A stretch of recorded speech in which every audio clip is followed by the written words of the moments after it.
Buenos días. Bueno, empezaremos entonces con las clases de genética, genética clínica, que se ha transformado en una herramienta importante en la práctica médica.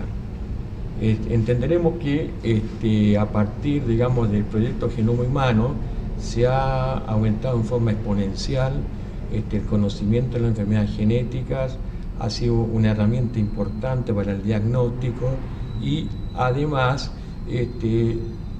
es una herramienta importante también para el diseño de la terapia génica. Debemos entender que no solamente nos centramos en genética, no solamente nos centramos en el individuo, en el paciente, sino también en la familia del paciente. O sea, es una cosa amplia que es importante ir conociendo. Antes de empezar, digamos, con casos clínicos que representan cada patrón hereditario o cada causa de las enfermedades, vamos a ver, empezar a ver lo que se llaman las mutaciones génicas. En primer lugar, nosotros tenemos que empezar a ver que las enfermedades que tienen los seres humanos, nosotros tenemos que, las que vienen de nuestra relación con el medio ambiente, que son las exógenas, ejemplos, infecciones, intoxicaciones y nutricionales, y también las genéticas, ¿no es cierto?, que nosotros las podemos clasificar según varios criterios, por ejemplo, según el tipo de células germinal o somáticas. Si son las germinales son las que son hereditarias, las somáticas, si hay mutaciones o una correlación de mutaciones pueden producir el cáncer. Después, según el tipo de alteración, nosotros podemos hacer las génicas, que transformarán en las enfermedades monogénicas, que las vamos a ver después. Y también dentro de la génica pueden ser mutaciones puntuales, que son, digamos, nucleótidos a nucleótidos, cambios en los nucleótidos, y también las inserciones o delecciones de esos nucleótidos. Después vienen las cromosómicas, que tienen que ver con la estructura del cromosoma, y nosotros tenemos que ver que dentro de las cromosómicas las podemos clasificar en numéricas, que es un cambio, una variación en el número de cromosomas somáticos, y también las estructurales, que es un cambio en la estructura de los cromosomas. Ahora, nosotros también tenemos que ver que en nuestras células tenemos ADN nuclear y también tenemos ADN en nuestras mitocondrias. Ambas dos, cualquier alteración en ambas dos nos puede producir algunas enfermedades. Dentro de las nucleares, nosotros podemos clasificarlas, las que son autosómicas, digamos, son los pares del 1 al 22 de los cromosomas, y también las ligadas al sexo, que es el par sexual, X, Y. Y después, bueno, están las mitocondriales. Bien, una cosa importante que se está viendo ahora de muchas enfermedades que van apareciendo con el tiempo son las multifactoriales, en donde donde hay muchos genes implicados y también variaciones en el medio ambiente. Eso lo vamos a ir viendo durante el curso anual. Bien, las causas de enfermedades genéticas, bueno, vemos son generalmente mutaciones, que generalmente son hereditarias, anormalidad en los cromosomas y anormalidad en el grupo de genes y resultado de interacciones ambientales entre estos. Acordémonos que la definición de fenotipo es, digamos, la interacción entre el genotipo, que es la colección de alelos que tenemos en nuestros genes, en nuestros cromosomas, y el medio ambiente. Bien, la frecuencia de enfermedades de origen genético podemos clasificarlo en las que son cromosómicas, debido a mutaciones genómicas o cromosómicas, por ejemplo, variaciones en el número de cromosomas, que es el caso típico es el síndrome de Down, ¿no es cierto?, donde la prevalencia, como podemos ver, es bastante pequeña, un 3,8 en cada 1000 en la población adulta. Después tenemos las mutaciones monogénicas, que son, por ejemplo, fibrosis quística, cuya prevalencia en la población es un 20 por 1000, bastante pequeño, y notoriamente tenemos que ver que los trastornos de herencia multifactorial están en un orden del 600 por 1000, o sea, 60%. Estas son las enfermedades que pueden ser congénitas o van apareciendo en el adulto. Bien, vamos a ver dentro de las enfermedades genéticas los patrones de herencia. Tenemos las cromosomopatías, que son alteraciones en el número o estructura de los genes, las enfermedades monogénicas, que son de herencia mendeliana, que pueden ser autosómicas recesivas, autosómicas dominantes o ligadas al sexo. Después tenemos las enfermedades multifactoriales. Tenemos enfermedades producidas por mutación inestable, que es una expansión de tripletes, que es una multiplicación en tándem de tripletes, genes de impronta genómica, enfermedades del ADN mitocondrial, y también aparece, digamos, el cáncer hereditario, por ejemplo, como el cáncer de mama y algunos cánceres de colon. Nosotros, como herramienta para trabajar con alteraciones a nivel cromosómico, tenemos el cariotipo, que nos analiza, nos da una idea de qué cromosoma está alterado, ya sea en forma numérica o en forma estructural. Tenemos también otro concepto, el ideograma, que nos da idea que solamente nos maneja uno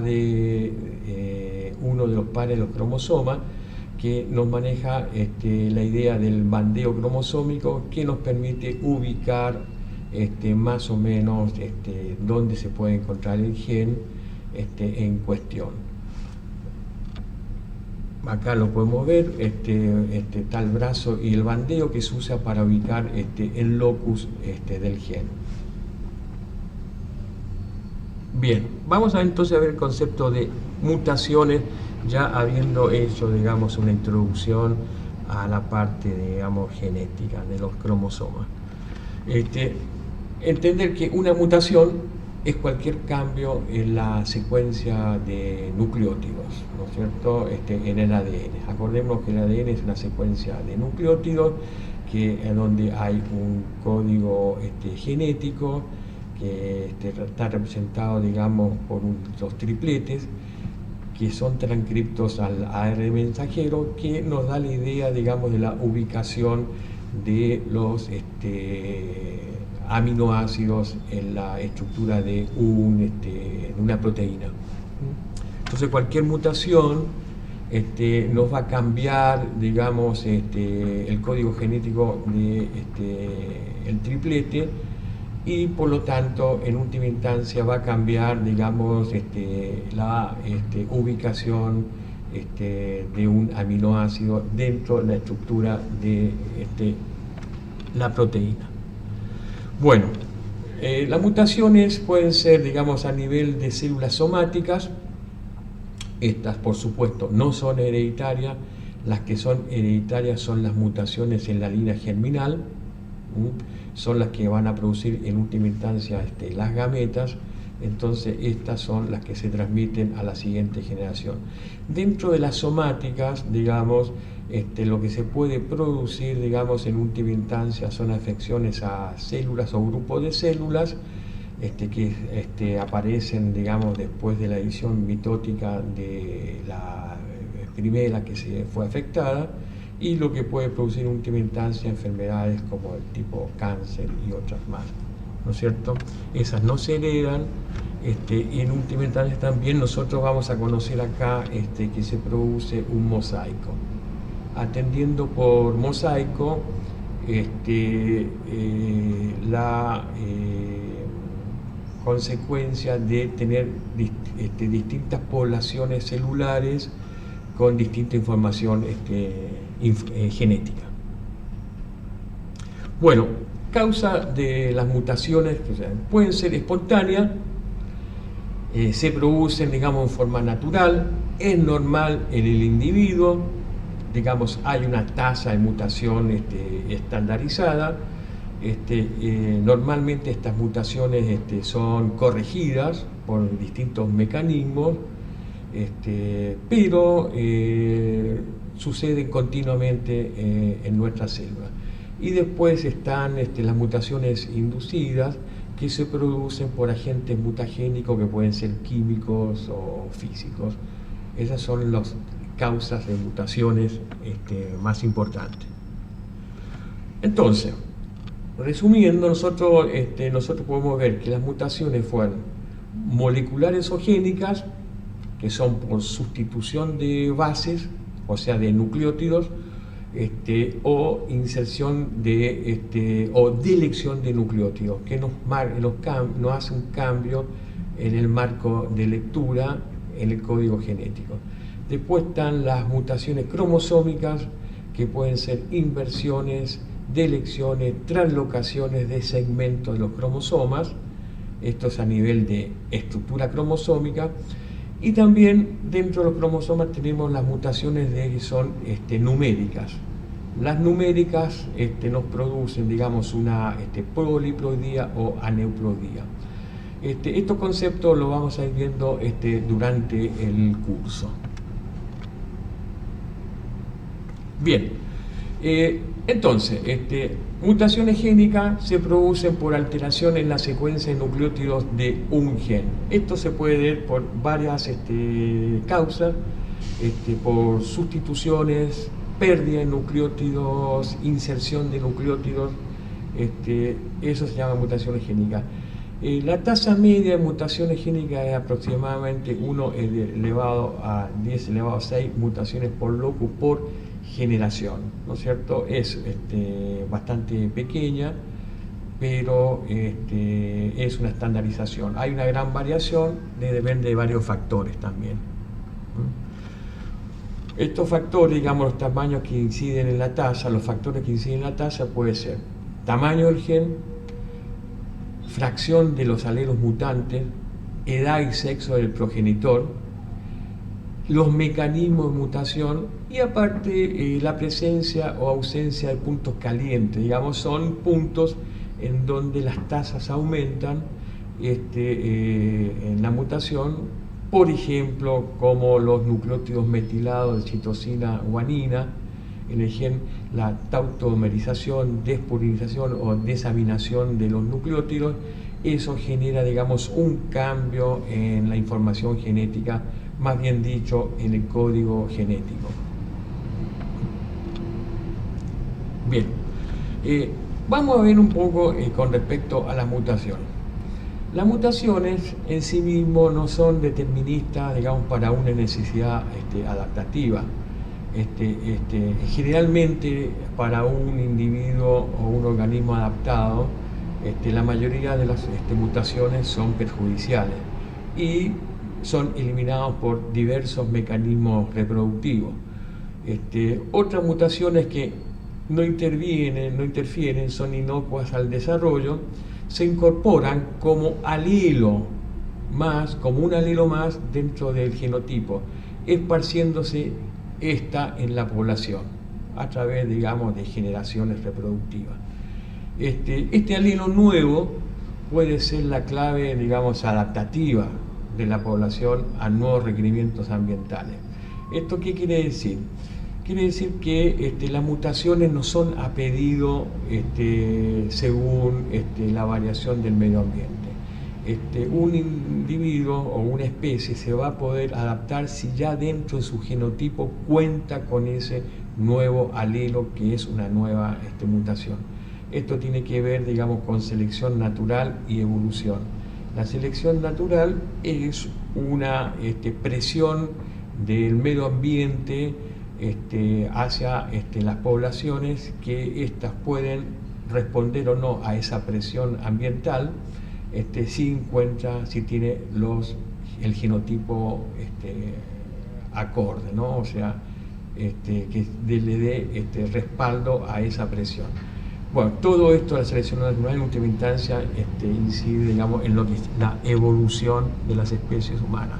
Si no hay, digamos, un genotipo acorde a la expresión, esa especie, digamos, desaparece y las otras podrán sobrevivir, digamos, a esa presión evolutiva.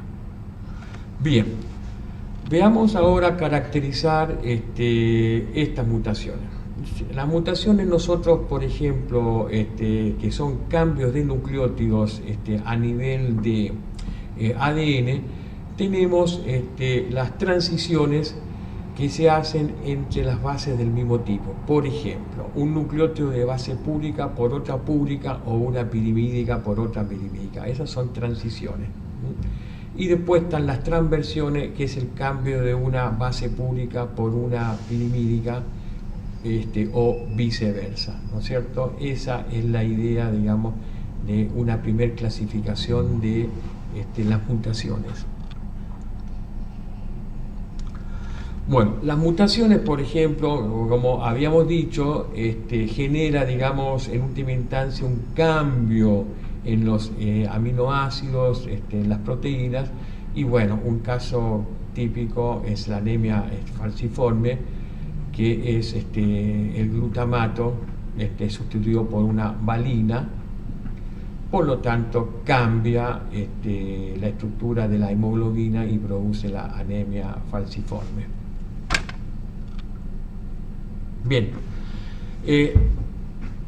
causa, digamos, estas mutaciones son inserción, que se llama adición génica, que es inserción de nucleótidos en la secuencia del gen, deleciones génicas, que es la pérdida de nucleótidos, o duplicaciones, que son repeticiones del segmento de ADN al interior de un gen. Todo eso, en última instancia, cambia el código genético, cambia el marco de lectura al momento, digamos, de los ribosomas, cambia el marco de lectura del ARN mensajero, lo que va a cambiar en última instancia la estructura de una proteína. También tenemos inversiones, transposiciones, o sea, hay varios motivos, varias causas que en última instancia inciden, digamos, en la estructura de una proteína. Inversiones, transposiciones son otras cosas. Bien, entonces, resumiendo, nosotros tenemos, dentro de las mutaciones génicas podemos evaluar lo que pasa a nivel de ADN, que habíamos visto ya las transiciones y las transversiones, por ejemplo, una base púrica por una púrica, pirimídica por pirimídica, o las transversiones, que es púricas a pirimídica o pirimídica a púrica. Después, si nosotros analizamos qué es lo que pasa a nivel de proteína, nosotros tenemos mutaciones que pueden ser silenciosas, o sea, tripletes que codifican para el mismo aminoácido, o sea que si un nucleótido cambió a otro nucleótido, acordémonos una siguiente, que nuestro código genético es degenerado, o sea, nosotros tenemos varios codones que codifican a un mismo aminoácido. Entonces, si cambia, digamos, el nucleótido que genera un codón y después genera otro codón, pero muchas veces codifican el mismo aminoácido, esa se llamará mutación silenciosa. Después tenemos las mutaciones neutras. Eso tiene que ver con el tipo de aminoácido. Nosotros tenemos, acordémonos, de los aminoácidos podemos caracterizar en 4 tipos: aquellos que son apolares, polares sin carga, o polares con carga negativa o carga positiva, o sea, si son aminoácidos ácidos o aminoácidos básicos. Bueno, nosotros si cambiamos, digamos, un aminoácido por un mismo tipo, en última instancia la funcionalidad de la proteína no va a cambiar en forma drástica, por lo tanto esa mutación sigue siendo neutra. Tenemos una mutación de cambio de sentido. Esta sí que es la que nos produce problema, porque es la que cuando cambiamos el triplete que codifica a otro aminoácido. Por lo tanto, la proteína va a perder su función. Después aparece la mutación sin sentido. Estas mutaciones son cuando aparece dentro del cambio del código genético, aparece el codón stop antes que se complete totalmente la proteína. Por lo tanto, vamos a tener proteínas mucho más cortas y evidentemente sin función. Después hay otras que son de cambio de fase o pauta de lectura. Puede ser que estas cambien el marco de lectura siempre que no sean un múltiplo de 3. Entonces podemos ver que nosotros caracterizamos la mutación analizando ADN y sus consecuencias en la proteína. Bueno, vamos a ver con respecto a las consecuencias ahora estos en las enfermedades o los cuadros clínicos que se nos pueden presentar. Por ejemplo, la frecuencia estimada en la monogénica es 10 en 1000, son defectos en un único gen y se clasifican según su patrón de herencia.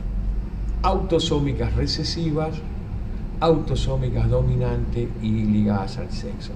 Las autosómicas son afecciones a los genes del par 1 al 22 y las ligadas al sexo son afecciones a los cromosomas sexuales, fundamentalmente al cromosoma X. Bien, las autosómicas recesivas, nosotros vamos a ver que como característica el único individuo afectado es el, digamos, autosómico, el mono autosómico recesivo, ¿no es cierto? El homocigoto recesivo, como ahí podemos ver la NN pequeña. Eso es el único persona, digamos, que está enferma. El heterocigoto y el homocigoto dominante, digamos, no presentan la afección, aunque nosotros podemos entender que la persona que es heterocigota es el portador del gen mutante.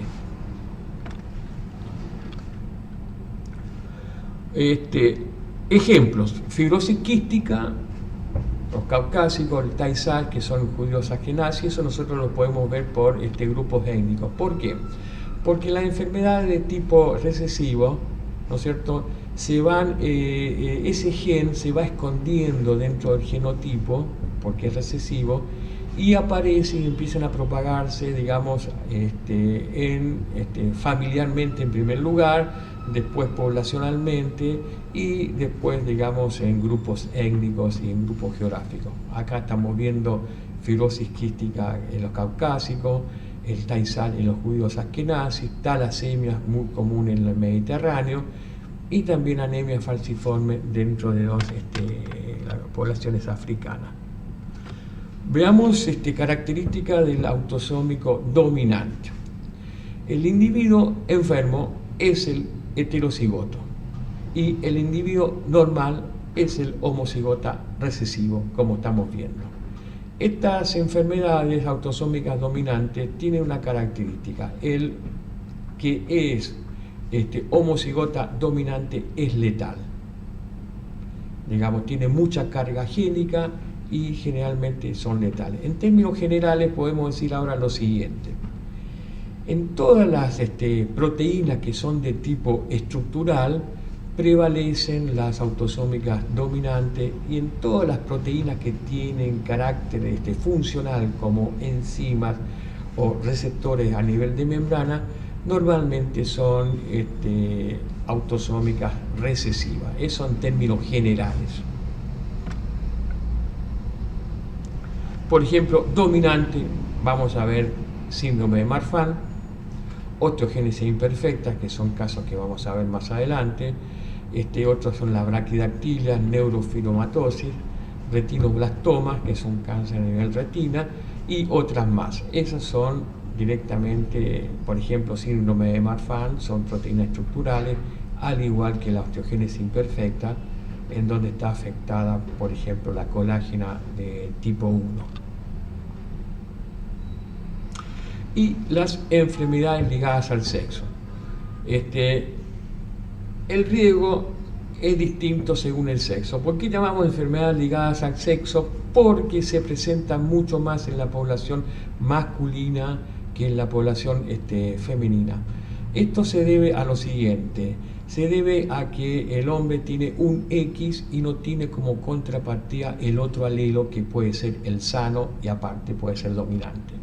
Mientras que la mujer tiene 2X, por lo tanto, si tiene afectado un alelo, puede contar con el otro alelo dominante, que es sano, por lo tanto no puede, evita presentar la enfermedad, ¿no es cierto? Eso es la idea fundamental. Otra cosa importante que tenemos que ver con la enfermedad ligada al sexo, que el X del hombre nunca va a los hijos varones, y el X del hombre va en proporción igual a las hijas mujeres, ¿no es cierto? Las hijas mujeres, al tener el X sano de la madre, se transforma en este caso en una portadora de esa enfermedad,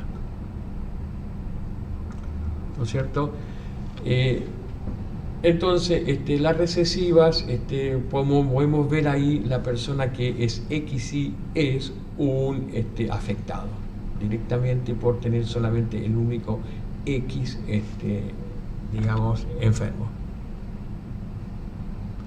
Enfermedades que vamos a ver ligadas al sexo va a ser hemofilia, también vamos a ver daltonismo, pero hay otras enfermedades que son, nosotros tenemos en el gen X, tenemos varios, centenas de genes, así que pueden haber varios tipos de enfermedades. Acá tenemos ligadas a X dominante. Bueno, evidentemente al ser dominante, casi todos son digamos afectados, sobre todo las mujeres, y en el hombre puede haber una probabilidad menor, ¿no es cierto? Esa es la idea. Bien, terminamos con mutaciones génicas, o sea, mutaciones que corresponden a la afección de un gen, de los tantos que hay, que son los que generan lo que se llaman las enfermedades monogénicas. Ahora vamos a ver lo que se llaman las cromosomopatías. Esas son mutaciones a nivel de la estructura y número de cromosomas. Las mutaciones cromosómicas cambian la estructura de un gen, ¿no es cierto? O ya sea por duplicación, delección de la estructura cromosómica, y también por el número de cromosomas que puede haber en una célula diploide. Entonces, son alteraciones visibles. Habíamos dicho que una herramienta importante para poder determinar y generar el diagnóstico de la cromosomopatía es el cariotipo. Nosotros lo podemos ver, son frecuentes, pero normalmente producen, digamos, un aborto espontáneo y digamos, la expansión, digamos, a nivel poblacional es mínima, y aparte porque normalmente estas personas, digamos, son estériles. Nosotros podemos clasificar las cromosomopatías en alteraciones numéricas y alteraciones estructurales. Nosotros podemos, como herramienta para hacer el diagnóstico, habíamos dicho, tenemos el cariotipo. Dentro del cariotipo nosotros tenemos el bandeo. Por lo tanto, nosotros, a través del bandeo con distintos colorantes, nosotros podemos ubicar la falta de segmento de los cromosomas, y que nos pueden determinar las distintas enfermedades. Estas anomalías estructurales pueden ser, digamos, de variado tipo, ¿no es cierto? Pueden ser translocaciones, translocaciones recíprocas o translocaciones robertsonianas. ¿Qué significa esto? Que segmentos de cromosoma se van a instalar en otro cromosoma. A veces son recíprocas, hay un intercambio, otras veces no, como en el caso de robertsoniana. Ahora, en última instancia, estas translocaciones no van a producir mayores afecciones porque los genes siguen estando. No estarán en un cromosoma, pero están en otra. Las inversiones pericéntricas o paracéntricas, depende si involucran al centrosoma o no, también no producen mayores problemas porque los genes siguen estando. Ahora, cuando nosotros tenemos reordenamientos totalmente desequilibrados, por ejemplo, delecciones, o sea, segmentos de cromosoma que han sido deleccionados o además se han duplicado, que genera una duplicación de la carga génica, eso ya nos generan grandes problemas y grandes síndromes y enfermedades. ¿Qué llamamos delección? Pérdida de un segmento cromosómico. La delección en los homocigotos puede ser letal, ¿no es cierto? Y nosotros también tenemos delecciones a nivel, digamos, también de cromosomas sexuales. La delección más importante que nosotros estudiamos en los seres humanos va a ser el Cri-de-Jacques, que consiste en una deficiencia en el brazo corto del cromosoma 5, bueno, que entre otras cosas produce retraso mental y finalmente, digamos, la muerte del individuo. Nosotros podemos ver acá una delección de un segmento, como ustedes pueden ver directamente, ya falta, como ustedes pueden ver, el HI, todo este segmento no está más, se ha deleccionado. Acá pueden haber muchos genes, por lo tanto, al faltar muchos genes, normalmente este tipo de, digamos, de afecciones son letales. Alteraciones génicas, vamos a ver Cri-de-Jacques, pero existen otras, por ejemplo, Klinebaum, Prader, Willi, Angelman, que tiene que ver también con otro fenómeno importante que es la impronta genómica. Tenemos duplicación, el Charcot-Marie-Tooth, que es una afección la mielina, y también tenemos la inversión génica que se presenta, por ejemplo, en la enfermedad de hemofilia A, que corresponde al factor 8. Bueno, duplicaciones son duplicaciones de segmentos cromosómicos. No suelen tener una manifestación fenotípica observable a simple vista.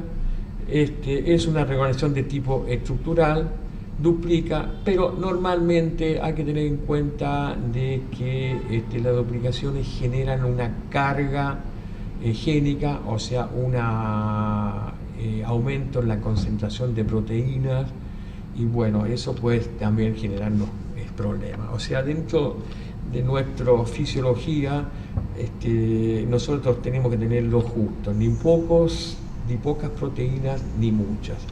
O sea, ambos extremos nos producen afecciones y enfermedades. Nosotros acá tenemos, por ejemplo, una duplicación del segmento. Como ven, acá tenemos un segmento, se ha duplicado en otro. Inversiones. Cambia la orientación dentro del cromosoma.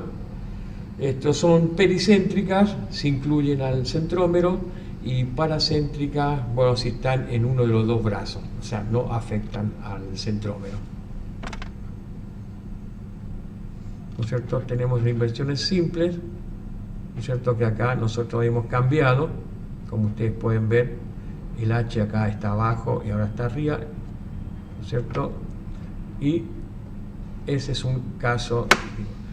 Bueno, nosotros tenemos que ver translocaciones. Las translocaciones que nos afectan son entre no homólogos, porque las translocaciones entre cromosomas homólogos es un fenómeno común en meiosis que se llama crossing over.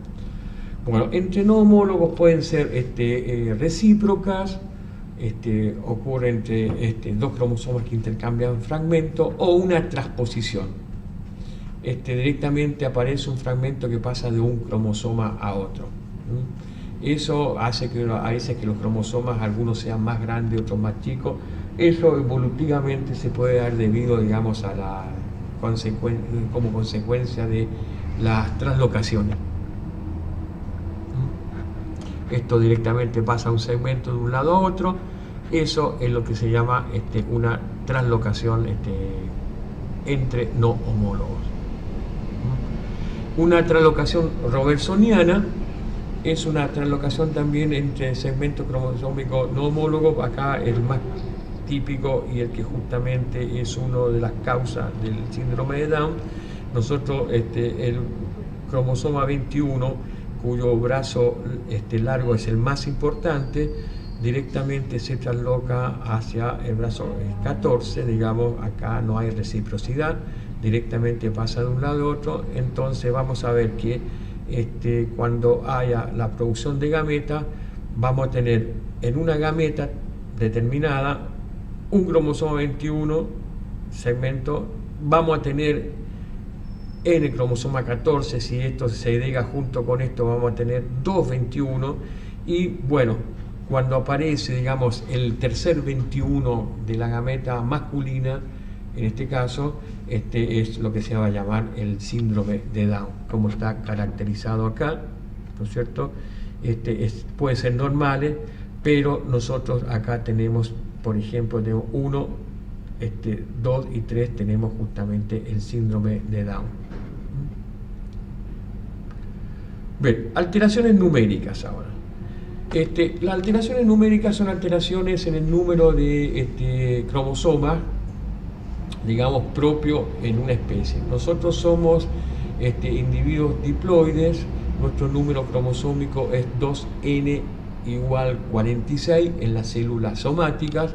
Bueno, alteraciones en ese número cromosómico son las que se llaman alteraciones numéricas, que las podemos clasificar en dos grandes grupos, que son las euploidías y las aneuploidías.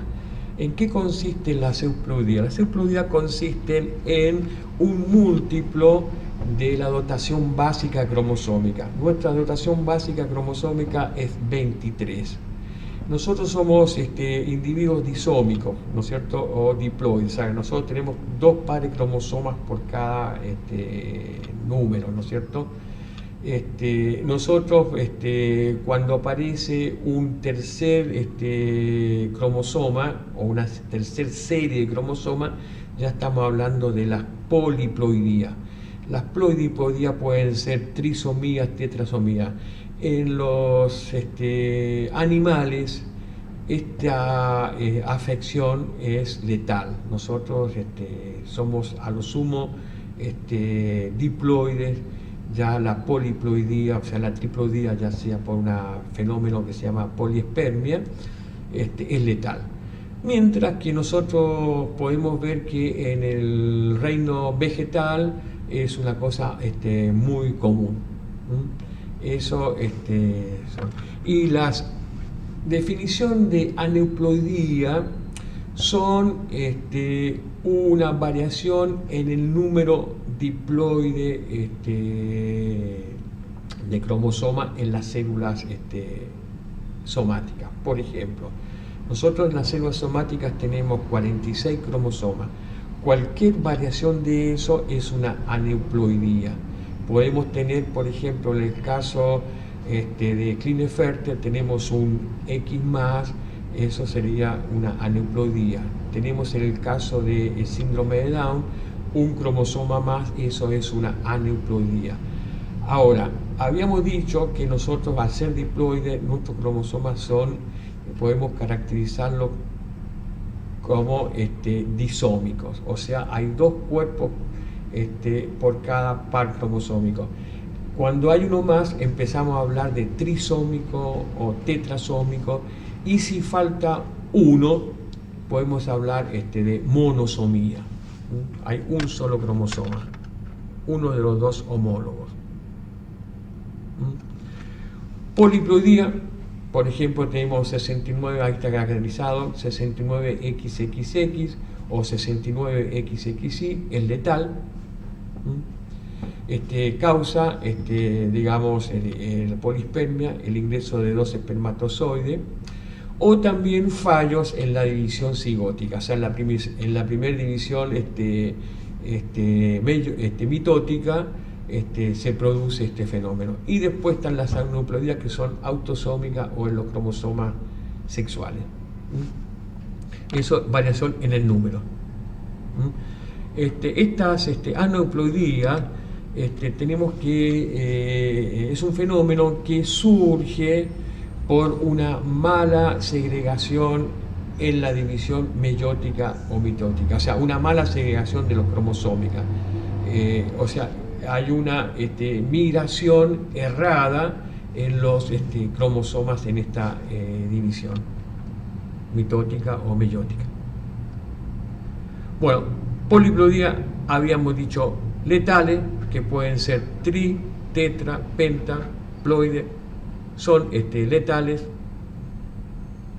Prácticamente nosotros no podemos caracterizar ningún síndrome de esto porque no existen, ¿no es cierto? Acá nosotros tenemos el motivo de las poliploidías y las aneuploidías, que son alteraciones numéricas. En general, estas aneuploidías nos producen en el cuadro clínico enfermedades mentales, retraso en el crecimiento, lo vamos a ir viendo en cada caso clínico. La viabilidad es muy baja, ¿no es cierto? Y son de alta letalidad, o sea, los casos son pequeños. Nosotros habíamos visto antes en el cuadro que la prevalencia de las aneuploidías pueden ser más o menos 20 por 1000.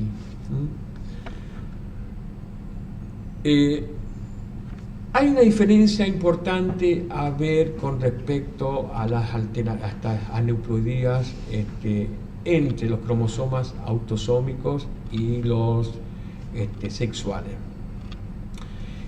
Generalmente, la gran mayoría, digamos, de alteraciones son letales, ¿no es cierto? Una monosomía en el par 1 al 22 es letal. Las trisomías son usualmente letal. Hoy en día una trisomía, la única que tiene una gran chance, digamos, o tiene mayor expectativa de vida, es el síndrome de Down, que es una trisomía en el par 21. Existen otros casos, digamos, donde hay nacimiento, pero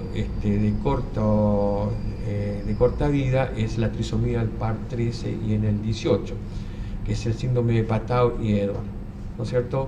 Es mucho menor, pero la gran mayoría, como ustedes pueden ver, son letales, sobre todo porque hay una duplicación en la dosis génica que nos produce, digamos, una gran cantidad de proteínas que nos produce en última instancia problemas.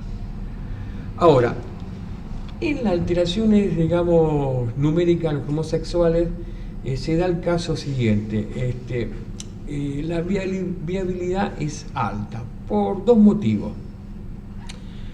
Uno es que, acordémonos que en el caso de las mujeres, uno de los dos cromosomas X se condensa formando el corpúsculo de Barr. Bien, entonces la mujer solamente cuenta con un solo X. Ahora, en el caso de la monosomía, donde falta un X, a simple vista, digamos, la lógica nos dice que no habrá gran variación. Bueno, ese es uno de los motivos por qué la viabilidad es alta. Y en el caso de los hombres, digamos, si falta el cromosoma Y, digamos, en el caso del cromosoma Y, el cromosoma Y tiene muy pocos genes, ¿no es cierto? Y eso hace que puede ser soportado por nuestra fisiología. Algunos ejemplos de monosomía es el síndrome de Turner, lo vamos a ver, y trisomía es el síndrome de Klinefelter, que ahí, como ustedes pueden ver, son 47 cromosomas XXY. Evidentemente este X que está acá, uno de los dos en forma aleatoria se va a condensar, así que mayormente el hombre va a estar como si fuera XY. Ahora, vamos a ver que aún así se producen algunas alteraciones, ¿no es cierto? Sobre todo retraso, digamos, y problemas a nivel de órganos sexuales, porque evidentemente la condensación de cromosoma X no es total, o sea, nuestra fisiología necesita que parte de cromosoma X condensado siga funcionando, lo que hace la diferencia. O sea, si falta, vamos a tener problemas. Origen de la anomalía numérica son no disyunción meiótica, en el caso, digamos, de la gametogénesis, ya sea a nivel de meiosis 1 o meiosis 2, por ejemplo, en última instancia va a producir las trisomías cuando aparece un gameto normal, y si no aparece, por ejemplo, acá tenemos una monosomía y nos genera problemas.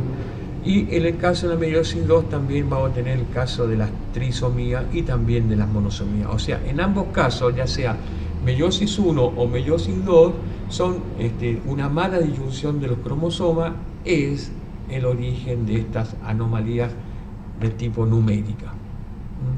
Ejemplo, como hemos dicho, síndrome de Down, trisomía en el par 21. Acá lo estamos viendo en un cariotipo que habíamos dicho que es una herramienta de diagnóstico. En este caso es una mujer porque tenemos el doble X acá.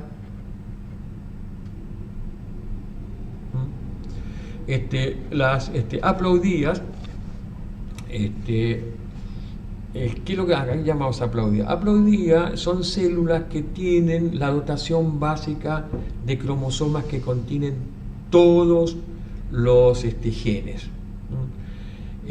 Nosotros somos organismos diploides, pero hay organismos primitivos, digamos, que viven toda su vida en forma haploide. Solamente cuando se encuentran esas dos células pueden ser diploides, pero inmediatamente sufren meiosis y vuelven a su vida normal, que es haploide. En nuestro caso, nosotros somos organismos diploides y tenemos células especializadas que se van a transformar en células haploides, que son las gametas masculinas y femeninas, que en el momento de la fecundación restaura la condición diploide de nuestras células somáticas. Tenemos, digamos, acá otra vez puesto la aneuploidía, ya lo habíamos visto, una variación en el número cromosoma en la célula diploide, que tenemos síndrome de Down, Turner, tenemos triple X y otros más. Isocromosoma, vamos al concepto de isocromosoma. Isocromosoma se ve que es una transposición de un cromosoma, y vamos a ver que el cromosoma queda duplicado, ¿no es cierto? Eso es lo que se llama un isocromosoma, porque tenemos los dos brazos que son iguales. Bueno, veamos entonces como última instancia las anomalías numéricas y su prevalencia. Como ustedes pueden ver, el único que tiene una gran prevalencia de la trisomía es en el par 21. Nosotros, por ejemplo, neonatos vivos son, en los demás hay muchos problemas, pero acá tenemos el 13, en el 18, donde pueden nacer en vivo, y también en el 21, y tiene gran prevalencia. Después también lo que hemos visto, su correlación a nivel de cromosomas sexuales, también tienen una gran prevalencia, por lo que habíamos dicho que es mucho más viable una aneuploidía a nivel de los cromosomas sexuales. Y las poliploidías directamente cero, no existe ninguna posibilidad, pero existen, porque hay abortos espontáneos donde existen. O sea, una cosa es el nacimiento vivo y otra cosa es la existencia del fenómeno. Bien, otro concepto que tenemos que ver también, que incide mucho en nuestros síndromes o enfermedades genéticas, es el fenómeno del mosaicismo. El mosaicismo es la aparición en un individuo de distintas poblaciones celulares con distinta digamos, información genética. Esto se da normalmente, o sea, se da, el único caso que se da realmente es por un fallo en la migración, en la mitosis. O sea que esto es un fenómeno posigótico, ¿no es cierto? Los otros que hemos visto anteriormente es presigótico. Este es un fenómeno posigótico. O sea, a partir de la formación de la cigota, en las sucesivas mitosis se puede producir una mala distribución de los cromosomas. Por lo tanto, lo que se va a producir, digamos, son distintas poblaciones celulares con distinta información genética. Por ejemplo, acá lo normal sería que siempre fueran 46, ¿no es cierto?, todas las células, pero en algunos momentos se puede dar que sean 47 y 45, ¿no? 45 y 47. Acá, esta célula 45, había mucho que las monosomías son normalmente letales, estas células mueren, pero estas 47 pueden seguir viviendo. Entonces, ¿qué se va a dar en el individuo? El individuo va a haber poblaciones celulares que son 46 y poblaciones celulares que son 47. Bueno, esta es una distinta información genética, por lo tanto, a esto lo llamamos mosaicismo. Bien, vemos que las mutaciones, como he dicho para terminar, son los errores durante la replicación, daños fortuitos o elementos genéticos transponibles. Estas son las espontáneas, y también son las inducidas, las otras que son a través de agentes mutágenos.